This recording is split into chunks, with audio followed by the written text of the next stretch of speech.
Hi Taurus, I'm Anisha. To know more about my work, you may visit my website www.TarotbyAnisha.com. For those of you who are seeking deeper clarity, be it in your love lives or your career, for a personal consultation, you may write to me at tarotbyanisha@gmail.com. Taurus 2019 is quite a lovely year, specifically for you because you're an earth sign. And there are going to be a lot of changes because there are going to be a lot of planetary movements. But the good news for you is that a lot of planets are there in the earth sign, and you are an earth sign as well. So staying grounded, being responsible, being focused, it's something that comes naturally to you. The only thing is that I think this can also be looked at as a year of looking inwards and seeing as to what your triggers really are, what really sets you off. We have a lot of retrogrades this year which are there in the water signs. So that could be another an indication for you the entire year to be careful about what is it that really sort of makes you lose your shirt.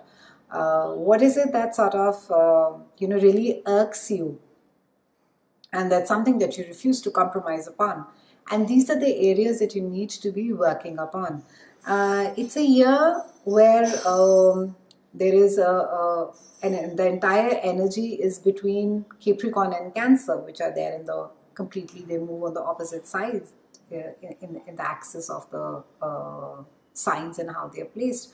So for you, there is a solar eclipse. I'm going to be looking at the eclipses first. So there is a solar eclipse which is there on Jan 6th, and this is there in a house of long distance travel. It's about spirituality. It's about increasing, expanding your mind, and I think also learning a lot of new things, adding skills. It's about taking risks, and it's opposing Cancer, the energy that is there, and it's activating your house of thought processes, your mind, your communication and networking skills, the area where you live, the community which you're a part of. And it's really a time, I would say that 2019, it's a time really of experimenting. It's a time of taking calculated risks.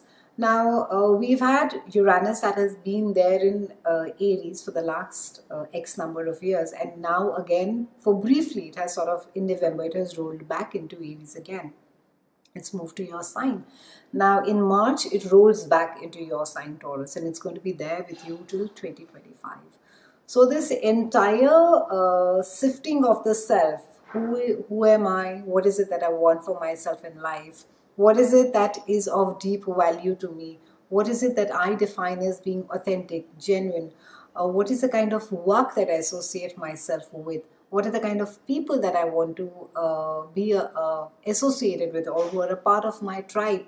All of these things will sort of get activated for you. And because Uranus energy it's very dynamic, it's unpredictable, it brings about all the upheaval that is there. It will bring about a lot of chaos in your life as well. Now, Uranus is there with you in your own house till about 2025, and it is going to be, along with it bringing, along with, of course, unpredictability and a lot of dynamic energy, it's going to be bringing about a lot of inspiration as well.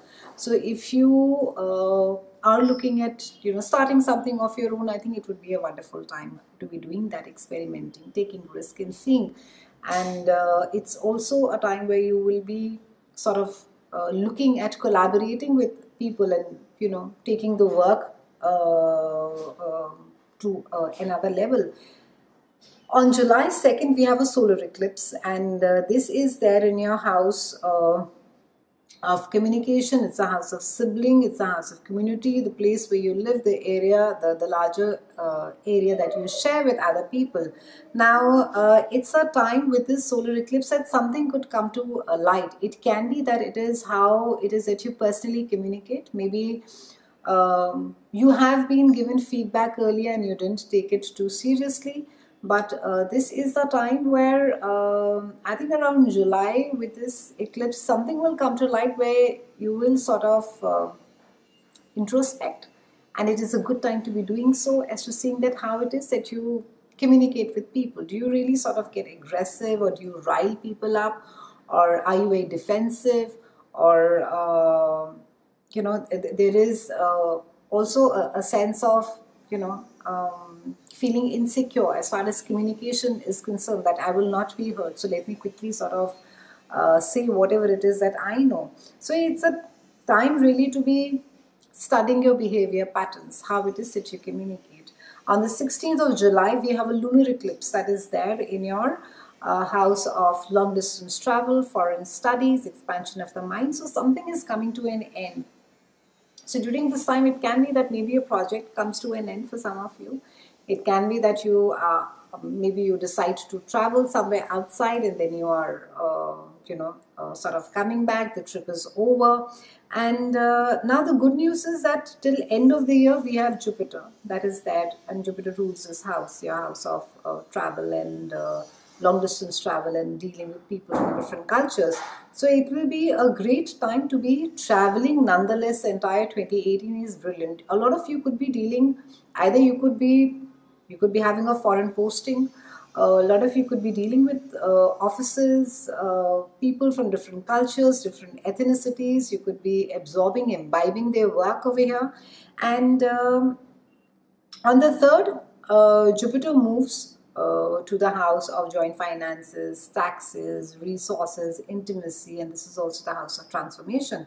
So this again is going to be bringing about, it's like a big overhaul that's happening for you in the house of joint finances. So your partner's income gets increased, or you benefit a lot from your partner's income. This is also a time where it's a wonderful time to be reforming your own behavior patterns, your own mental makeup. So look at things, I would say, in the first quarter. Look at the behavior patterns, your communication, how it is that you're communicating, how it is that you're dealing with people, and not just at work. I mean also in personal relationships. What is it that you can transform? On December 26th, we have another eclipse that is there in your house of, again, long distance travel. So a lot of focus this year has to do with either some of you are going to be dealing, moving to a foreign country, or your work would entail that you are sort of dealing with foreign offices, people from different cultures, ethnicities, and also expanding of the mind. And this is, I think, because the expansion is Jupiter, when it expands, it does not sort of tolerate limitations. So maybe at work there could be, you may feel restricted or not limited. There could be this sense of that, oh, I'm not being allowed to do exactly what I want. So just watch out for that. As far as love and relationships are concerned in 2019, it's very important to be listening to yourself. It's important to heal yourself, Taurans, before you jump into another relationship. And for those of you who are in a steady relationship already, it's a time to be slowing down. It's a time to be pausing and taking a look at your relationship and seeing as to what is it that you want, what is it that you are bringing to the table, where is it that you're willing to change, bring that transformation so that you can have a healthy relationship. It's been a pleasure speaking with you, Taurians. I'll see you again soon, and thank you so much for watching.